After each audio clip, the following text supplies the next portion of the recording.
ka-idol, ito po yung pinagpugara ng apatod. So, tignan natin kung may laman ba ito. Ay. Wala na mga ka-idol, oh. Ano na? May pakpak na. So, ay, ito. Yan mga ka-idol, oh. Ito pa.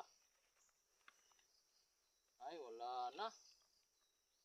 May pakpak na din, oh. Yan na mga ka-idol. Oh my God! Nang niyog, konti lang mga ka-idol ang abatod mga ka-idol. Subukan natin itong mamaya tutuin. Ito na po mga ka-idol. Crispy na po. Ayan o, crispy na. Subukan natin kung masarap ba. Bango pala nito. Parang ano, parang inihaw na baboy.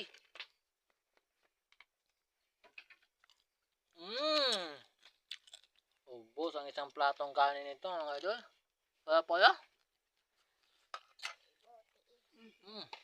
Tugod ba o?